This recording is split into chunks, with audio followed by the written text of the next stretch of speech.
নমস্কার বন্ধুরা, আজ আমি তোমাদের সাথে আবারও একটা আইসক্রিমের রেসিপি শেয়ার করব। তো এটা নর্মাল দুধ দিয়ে বানিয়েছি, শুধুমাত্র দুধ আর চিনি দিয়ে বানানো আইসক্রিমটা অত্যন্ত ইজি কিন্তু, আর খুব ঝটপট বানানো হয়ে যায়। তো চলো আজকের এই মজাদার এই দুধ আইসক্রিম তোমাদের জন্য। তো এই রেসিপিটা বানানোর জন্য এখানে দেখো একটা কড়াইয়ের মধ্যে আমি এখানে 600 ml দুধ আছে, দুধটা নিয়ে নিয়েছি। ফুল ফ্যাট মিল্ক আছে। দুধটাকে এবার একটুখানি ভালো করে জাল করে নেব। তো দুধটা দেখো মোটামুটি 3-4 মিনিট মতো হাই ফ্লেমে জাল করে নিতে এরকম একটু ঘন হয়ে গেছে। এবার আমি কি করছি, এই দুধের মধ্যে দিয়ে দিচ্ছি গুঁড়ো দুধ। তো আমি এখানে কিন্তু 2 টেবিল চামচের মতো গুঁড়ো দুধ আমি এখানে অ্যাড করে দিয়েছি। তোমরা চাইলে দুধটা আলাদা জায়গায় গুলে নিয়ে গরম জলে, হালকা উষ্ণ গরম জলেও দিতে পারো। আমি এর মধ্যে ডিরেক্টলি দিয়ে দিয়েছি। আর এদিকে 1 টেবিল চামচের একটু কম কর্নফ্লাওয়ার একটু জলে গুলে একটা সাইডে রেখে দিলাম। এবার আমি এই দুধের মধ্যে দিয়ে দিচ্ছি পরিমাণ মতো চিনি। তো আমি এখানে কিন্তু 5 টেবিল চামচের মতো চিনি অ্যাড করব। আমি যেহেতু এখানে কোনো রকম কনডেন্স মিল্ক বা আলাদা কিছু দিচ্ছি না, সেই জন্য আমি জাস্ট একটু চিনিটা একটু বেশি করে দিচ্ছি। তো 5 টেবিল চামচের মতো চিনি এনাফ এই আইসক্রিমটার জন্য। তো 5 টেবিল চামচ চিনি আমি এর মধ্যে দিয়ে দিয়েছি। দিয়ে এবার চিনিটাকে একটুখানি গলিয়ে নেব দুধের মধ্যে।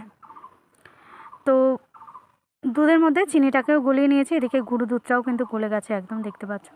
এবার দুধটা যখন এরকম ফুটবে, আর এদিকে আমি যে কর্নফ্লাওয়ারটা যেটা গুলে নিয়েছিলাম 1 টেবিল চামচের একটু কম, সেই কর্নফ্লাওয়ারটা দিয়ে দিলাম।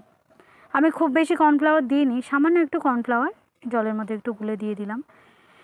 তো এবার আমি এই দুধটাকে আবারও বেশ কিছুক্ষণ জাল করে নেব। তো প্রায় আরও মিনিট 2-3 মতো হাই ফ্লেমে একটু জাল করে নিচ্ছি। তোমরা চাইলে এই দুধটা যদি ঠান্ডা হয়ে যায়, যখন ঠান্ডা হয়ে যাবে এই দুধের মধ্যে কিছু বাদামও গুঁড়ো করে ক্রাশ করে দিয়ে দিতে পারো, এটা কিন্তু খেতে আরও ভালো লাগবে। তো আমার ছেলেটা তো বাদাম খায় না, সেই জন্য আমি বাদাম ছাড়াই করছি, যাতে একটু খাই আর কি, সেই চেষ্টাই করি সব সময়। তো সেই জন্য আমি বাদামটাকে স্কিপ করেছিলাম, ঠিক আছে। আর দুধটা যখন ঠান্ডা হয়ে গিয়েছে, আমি একটু এলাচের গুঁড়ো ওর মধ্যে অ্যাড করে দিয়েছিলাম, সেটা একটু স্কিপ করে গেছি। এলাচের গুঁড়োটা দিলে গন্ধটা কিন্তু খুব ভালো আসে আইসক্রিমে। এবার আমি দুধটা যখন পুরো ঠান্ডা হয়ে গেছে, পুরোপুরি ঠান্ডা হয়ে গেছে, তখন এরকম একটা আইসক্রিমের একটা মোল্ড নিয়েছি।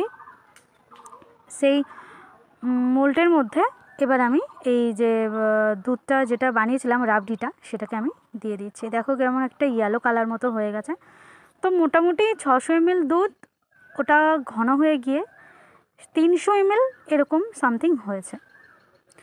তো এবার দেখো আমি এই মোল্ডের মধ্যে অল্প অল্প করে সব ভরে দিয়েছি।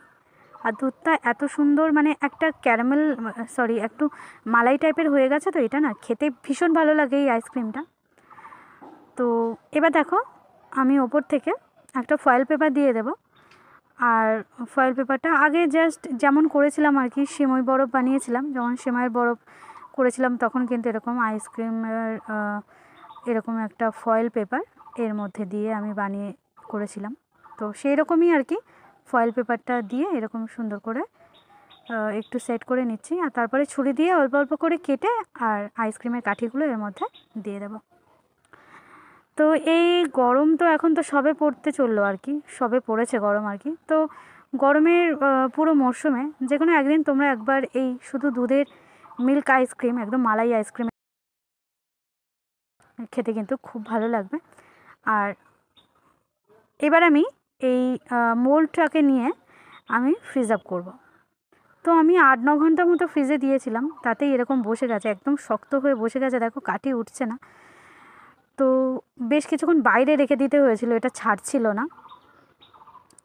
তো দেখো তৈরি হয়ে গেল আমার এই অত্যন্ত মিল্কি একদম ক্রিমি এই আইসক্রিমটা। আশা করছি আমার এই আজকের আইসক্রিমের রেসিপি তোমাদের সবার খুব মন জয় করেছে। রেসিপি ভালো লাগলে চ্যানেলটাকে অবশ্যই একটু সাবস্ক্রাইব করে দেবে।